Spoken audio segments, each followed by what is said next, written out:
तो hello friends, जैसा कि हम लोग क्लास 10 की एनसीईआरटी गणित विषय के अंतर्गत प्रश्नावली 3.2 पढ़ा रहे हैं, जिसमें कि हमने 4 सवाल बता दिए हैं 1 नंबर के। तो आज 1 नंबर के 5वें सवाल और 6वें सवाल को हम इस वीडियो में देखने वाले हैं। तो प्रश्नावली 3.2 क्या कहती है कि समीकरण निकाय को प्रतिस्थापन विधि से हल कीजिए। तो आज की इस वीडियो में हम लोग प्रतिस्थापन विधि से नंबर 5 और नंबर 6 सवाल को हल करने वाले हैं। तो आइए देखते हैं क्वेश्चन नंबर 5। 1 नंबर का क्वेश्चन 5 है, ये 1 का 5। तो देखिए यहाँ पर दो समीकरण दिए हैं। तो सबसे पहले हम इसको समीकरण 1 मान लेते हैं, इसको समीकरण नंबर 2 मान लेते हैं। तो प्रतिस्थापन विधि में आप समीकरण 1 से चाहे x का मान निकाल लें चाहे y का, चाहे समीकरण 1 से x का मान निकाल लें चाहे y का मान निकाल लें। तो आइए हम लोग समीकरण 1 से देखते हैं। हम लोग यहाँ लिखेंगे समीकरण 1 से, समीकरण 1 से हमको इससे चाहे x का मान निकाल लें चाहे y का मान निकाल लें। जैसे √2x प्लस √3y बराबर 0 है, तो हम यहाँ से x का मान निकाल रहे हैं। तो √2x बराबर, ये प्लस का इधर आएगा तो माइनस हो जाएगा √3y।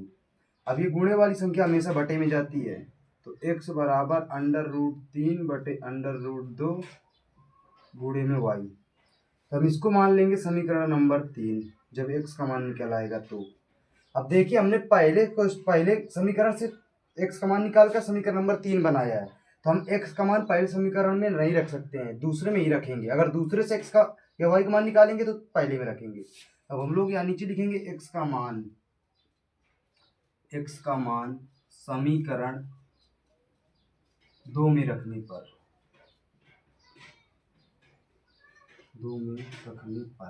तो जहां पर x है समीकरण 2 में, हमको वहां रखना √3 बटे √2 गुणे में y।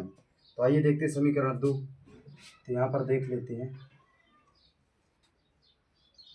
तो ये है √3 गुणे में x का मान कितना है √3 बटे √2 गुणे में इसके y। फिर आगे क्या माइनस √8y बराबर 0 के। अब देखो अंडर रूट के अंदर साथ में गुणा होगा, तो अंडर रूट के अंदर जो होता है उसका अंदर गुणा होता है। तो 3 3 कितना हो जाएगा 9, तो हो जाएगा √9 गुणे में y बटे में √2। तो देखो 9 से 9 किसका वर्गमूल है 3 के, इसको क्या लिख सकते हैं 3 गुणे 3, तो इससे एक 3 बाहर आ जाएगा, तो ये हो जाएगा 3y बटे √2 माइनस √8y बराबर 0। अब यहाँ पर एलसीएम ले लेंगे √2, तो √2 एलसीएम ले लिया, तो इसका गुण इसमें होगा तो हो जाएगा 3y। अब √रूट का गुण इसमें होगा, तो अंदर का अंदर गुण होगा, ये y बाहर है, तो 8 दूनी 16। अब इसको देख लेते हैं, जैसे इसका गुणा होगा 8 का, तो √2 गुणे 8 तो कितना हो जाएगा √16।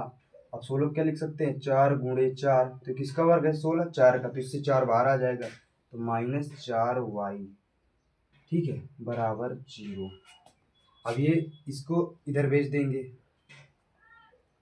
ये 3 गुणा हो जाएगा तो ये 0 हो जाएगा, तो कितना हो जाएगा 3y माइनस 4y बराबर 0।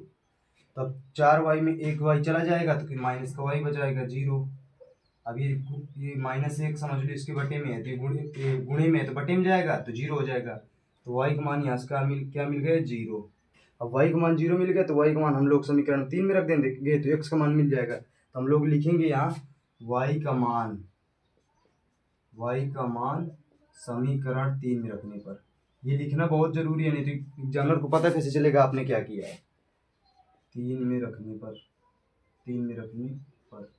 तो 3 क्या है ये x, तो x बराबर देखो √3 गुणे 0 बटे √2। देखो 0 गुणा इसमें कराएंगे 0 ही हो जाएगा, 0 हम किसी भाग देंगे तो 0 ही आएगा। तो x का मान भी 0 है, y का मान भी 0 है, और हमारा समीकरण जो हल किया है वो सही है कि नहीं। तो यहाँ पर हम लोग अगर रख देंगे x का मान 0 y का मान 0, तो 0 0 बराबर 0।